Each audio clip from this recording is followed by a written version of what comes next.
नहीं 1569 AD ये जन्म हुआ। पिता अकबर के 3 पुत्र मैंने आपको बताए थे कौन कौन, मुराद, दानियाल। और मुराद और दानियाल अकबर के खत्म होने से पहले ही खत्म हो गए। एक ही जीवित पुत्र बचा था, इसलिए उसकी सारी जितनी भी मनमानियां थी अकबर को सब बर्दाश्त करनी पड़ती थी। पिता अकबर। अकबर का जन्म किस वर्ष हुआ था भाई साहब? माता, माता जोधाबाई। और ये जोधाबाई कहाँ की थी? जोधाबाई ये थी आमेर की। आमेर, जो बिहारी मल थे उनकी पुत्री थी माता। ठीक है। और जहांगीर के पुत्र लिखना। जहांगीर के पुत्र कितने का वर्णन मिलता है? यूं तो उसके बहुत सारे पुत्र हैं, शादियां भी उसने अनगिनत की। पुत्र, 4 पुत्रों का वर्णन जो मुख्य है उसमें सबसे बड़ा पुत्र जो है वो है आपका कौन? खुसरो।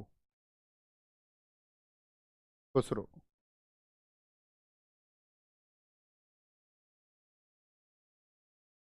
खुसरो। और खुसरो है आपका मानबाई का पुत्र, यानी कि मानबाई और जहांगीर का। मानबाई का पुत्र। और ये मानबाई कौन है? मानबाई आपका याद रख लेना, ये मानसिंह की बहन है, यानी ये का जहांगीर के पुत्र खुसरो से। ठीक है। दूसरी बात, मानबाई के पुत्र हो गए, एक बात याद रखें। और मानबाई जो है याद रख लेना, मानबाई जहांगीर की पहली पत्नी है। जहांगीर की पहली पत्नी, first wife of Jahangir. First wife of Jahangir. दूसरे पुत्र का वर्णन जो गद्दी संभालता है बाद में, इसका नाम है खुर्रम। गद्दी पे यही बैठेगा, खुर्रम कहें। यही खुर्रम जो है आपका, कल की क्लास में आप इसको पढ़ेंगे, शाहजहां। खुर्रम की माँ का नाम था जोधाबाई।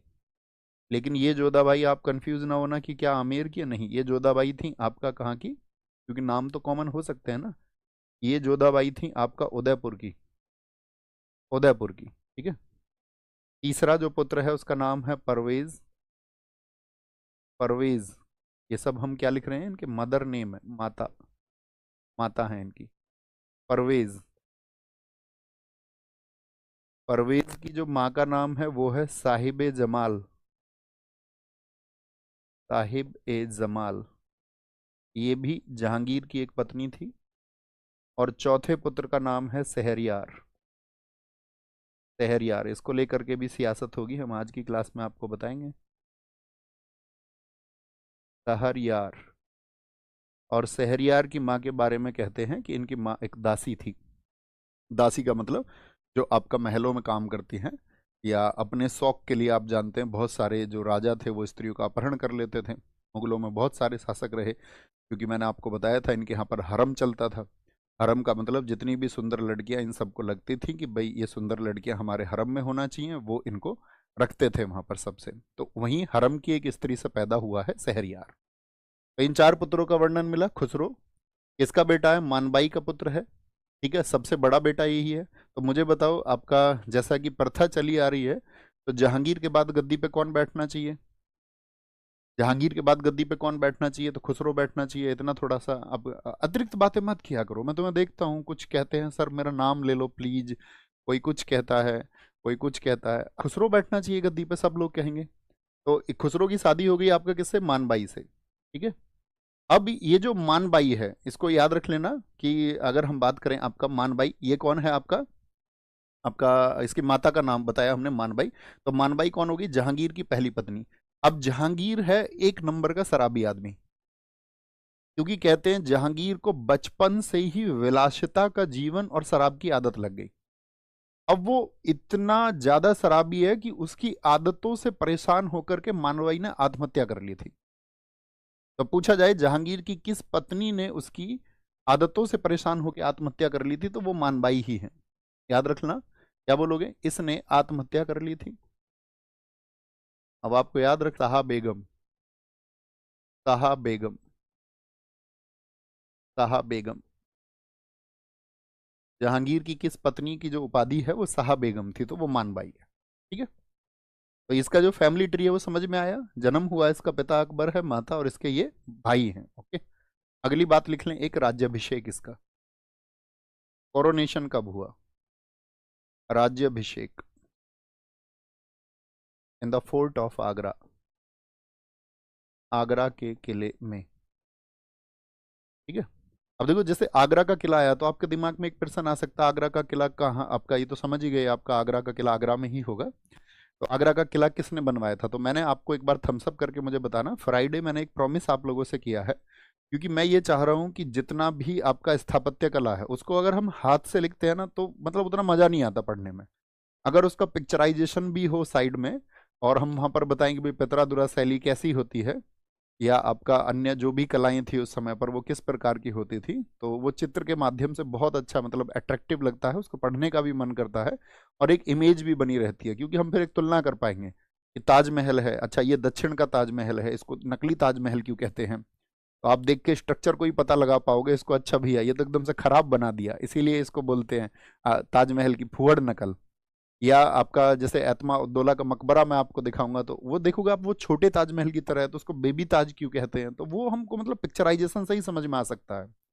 और फिर हम डिजिटल युग में है तो क्यों ना फायदा उठाया जाए, है ना। तो ये याद रख लेना, इस तरह का मतलब दिमाग में क्वेश्चन मत रखना कि आगरा का किला कैसा है, किसने बनवाया, ये सब हम आपका फ्राइडे के क्लास में करेंगे। ओके, आगे अब बात करते हैं भैया आपका जहांगीर के बारे में, जहांगीर के कैरेक्टर के बारे में। जहांगीर कैसा है, जहांगीर की बात करें तो अकबर का शासन मैंने आपको बताया कि शुरुआती दिनों में अकबर आपका जो है बहुत सारी चीज़ों से घिरा हुआ था, हरम दल हो या उसकी प्रवृत्ति शुरुआती दिनों में किसी और प्रकार थी, लेकिन अकबर धीरे धीरे धीरे धीरे क्या हुआ, जैसे जैसे वो इंटेलेक्चुअल पर्सन से मिला, विद्वान व्यक्तियों से उसकी मुलाकात हुई, तो उसके वजह से उसके जीवन में परिवर्तन आया। और मैंने आपको बताया था कि पहले उसने क्या किया आपका कि 12 महीने में से 9 महीने उसने आपका जो है वो मांस खाना बंद किया, मांसाहार को बंद किया। फिर बाद में जब उसको आपका, जब आपका हिंदू विद्वान से वो मिलते, पुरुषोत्तम दास से थे, तब उन्होंने प्रण ले लिया कि भाई जो है मैं अब जो है मांसाहार नहीं करूंगा। तो इस तरह से मतलब उसके जीवन में बहुत सारे परिवर्तन आए कि उसने देखा कि भाई ये दमनकारी प्रथाएं हैं, व्यक्तियों को मतलब उनके अंग काटने की सजा नहीं दी जानी चाहिए किसी को। तो बिल्कुल उसी तरह की उदारता और जनहित की भावना से जहांगीर गद्दी पर बैठा।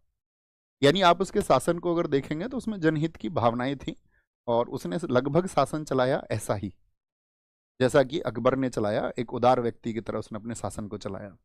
लेकिन बहुत सारे लोगों ने उसको काउंटर किया है। काउंटर क्या किया है, उस पर कहा जाता है कि जब उसने कांगड़ा कांगड़ा के मंदिर पर अटैक करवाया तो वहां पर उसने जश्न मनाया गाय को काटकर, शाहजहां ने। तो उस पर फिर ये आपका प्रश्न चिन्ह लगे कि ये तो आपका जो कट्टर इस्लामिक पक्ष के व्यक्ति हैं उस तरह की माइंड सेट का पर्सन है ये। बहुत जगह उसने वराही मंदिर में जो आपका उनकी मूर्तियों को उठा करके फेंक दिया उसने। ठीक है। और जो गुजरात के जैनी थे, यानी कि जो जैन धर्म के लोग थे, उनको नाराज होकर के गुजरात से निकलने को कह दिया। तो यानी कि ये तो सभी धर्मों का फिर आदर नहीं कर रहा है। लेकिन वहीं पे आप देखोगे कि वो उज्जैन के जो जदरूप गोसाई टेम्पल है वहां पे जाता था, क्योंकि उसकी वेदांत में रुचि थी जहांगीर की, तो वहां पर भी वो जाता था।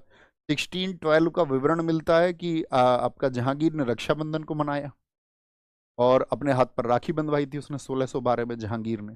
तो जहांगीर के बारे में कुछ विरोधाभास भी हैं, यानी कि वो कभी कभी तो ऐसा समझिए कि हम कह सकते हैं कि वो एक निरंकुश व्यक्ति की तरह शासन करने लग जाता था, या उसके निर्णय एक निरंकुश व्यक्ति की तरह दिखते हैं। लेकिन ज्यादातर उसके शासन में जो डिसीजन दिखाई देते हैं वो उदार डिसीजन दिखाई देते हैं।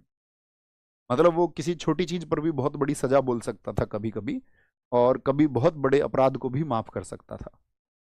तो इस तरह का जहांगीर का आपका कैरेक्टर रहा। थम्स अप करें, समझ में आया थोड़ा उसका कैरेक्टर किस तरह का था, तो आप कहेंगे थोड़ा भैया विरोधाभास ही है, एक मिक्स कॉन्ट्रास्ट है उसका जो कैरेक्टर है। तो उसी जहांगीर को हमको समझना है, ये तो इसका कैरेक्टर रहा। एक याद रख लेना, इसका जो जन्म हुआ था, जन्म जहांगीर का ये हुआ था कि 1569, और मैंने कहा था आमेर जब उसकी शादी हुई थी तो 1562 में हुई थी अकबर की शादी। तो 7 वर्ष तक जब उसके बच्चा नहीं हुआ तो अकबर मिन्नतें मांगने लगा सब जगह जा करके, और कहता है कि मैं जो है जब भी मेरा बच्चा होगा तो मैं जाकर के वहां पर अजमेर शरीफ में जियारत करूंगा, यानी कि पैदल जाऊंगा मैं दिल्ली से, आगरा से मैं पैदल जाऊंगा। तो कहते हैं कि भाई आपका जो आगरा में थे, आगरा में जो संत थे जिनका नाम है शेख सलीम, तो सलीम चिश्ती के आशीर्वाद से ने पुत्र प्राप्त हुआ। यानी कि मरियम उज जमानी यानी जोधाबाई अंतिम दिनों में आपका, जब उन्होंने अकबर को जन्म दिया था तो कहाँ पर थी वो आपका, तो वो थे आपका कहाँ पर, याद रख लेना, शेख सलीम के यहाँ पर। इसीलिए उन्होंने नाम भी क्या रखा अपने पुत्र का, सलीम। और साथ में शेख सलीम चिश्ती के आशीर्वाद से प्राप्त हुआ, तो अकबर उसको बोलते भी शेखू बाबा थे, शेखू बाबा। ये अन्य नाम भी लिख लेना इधर किनारे पे, क्योंकि एक परीक्षा में कभी कभी पूछ ले जाते हैं। लिखना जहांगीर के बचपन का नाम, जहांगीर के बचपन का नाम, चाइल्डहुड नेम ऑफ जहांगीर, बचपन का नाम क्या नाम है, सलीम। छोड़ छाड़ के अपने सलीम की गली अनारकली डिस्को चली, सुना है? तो वो सलीम और अनारकली की प्रेम कहानी ही है। या जो इसको शेखू बाबा, शेखू बाबा भी इसको कहा जाता था, और अकबर इसको शेखू बाबा बोलता था। ठीक है, childhood name of Jahangir, childhood name of Jahangir, Salim and Shekhu Baba, Shekhu Baba. अब मैंने कहा इसकी अपने भाई लाड प्यार में पला। अब लाड प्यार में तो पला था, लेकिन बाद में तो स्थिति ऐसी आ गई थी कि अकबर के जब दोनों पुत्र दानियाल और मुराद खत्म हो गए, तो तब तो उसको दिखा कि भाई अकेला वारिस यही है। अब अकेला वारिस हो तो आपने देखा होगा अक्सर घरों में, बड़े घर हो और अकेला बच्चा हो तो बड़े लाड प्यार से पलता है, उसकी हर चीज मानी जाती है। तो उसी लाड प्यार का फायदा उठाया इसने, और 1599 में, 1599 में, कहीं किनारे पे लिखना, 1599 में इसके दिमाग में सनक आई कि भाई जो है मैं अब एक मतलब मुक्त जीवन जीऊंगा, मुझ पर किसी का कोई प्रभाव नहीं होना चाहिए।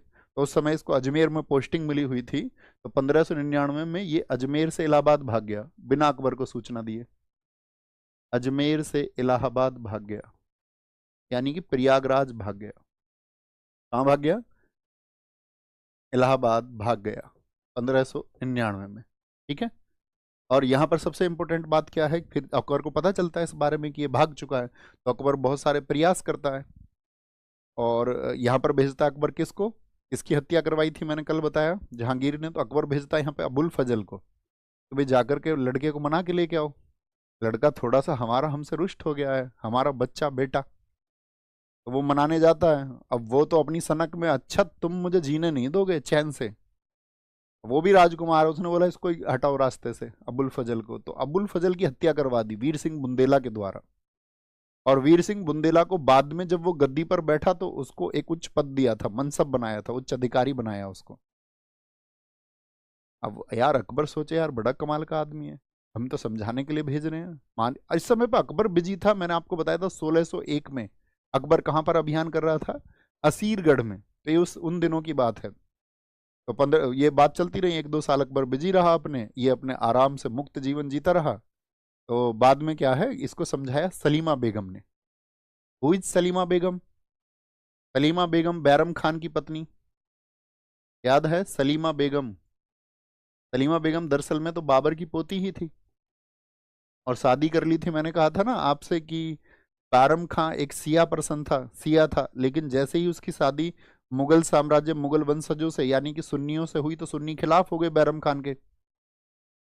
ठीक है, कि भाई ये व्यक्ति अपने अधिकारों को बढ़ाता जा रहा है, राज परिवार से अपने संबंध बढ़ा रहा है, याद है? तो आप कहेंगे हाँ जी, सलीमा बेगम, जिस बैरम खां के मरने के बाद में और शादी कर ली थी अकबर ने। तो वो सलीमा बेगम जो है आपका इंटेलेक्चुअल लेडी थी, एक विदुषी महिला थी, और मुगल साम्राज्य में ये कहते हैं कि उसके डिसीजंस जब कोई पेच फंसता था या राजा या मंत्री भी सलाह लेते थे तो सलीमा बेगम से सलाह लेते थे, क्योंकि सलीमा बेगम का जीवन रहा बैरम खां के साथ में। और बैरम खां मैं आपको बता ही चुका हूं कितना कूटनीतिक व्यक्ति था, यानी मुगलों को तो जो मुगल खो चुके थे वो वापस उन्होंने बैरम खां की वजह से पाया, और नहीं तो इनके तो हालात नहीं थे ना। अकबर तो छोटा बच्चा था, वो क्या वापस पाता? हुमायूं के हालात आप जानते ही हैं, तो हुमायूं भी क्यों सक्सेस हो पाया वापस? बैरम खां की वजह से। तो वो एक मतलब आपका विदुषी महिला थी, तो उस सलीमा बेगम की बड़ी इज्जत और हम कहें सम्मान था दरबार में। तो सलीमा बेगम गई, सलीमा बेगम जाकर के समझाती हैं आपका किसको, तो सलीमा बेगम आप एक तरह से समझिए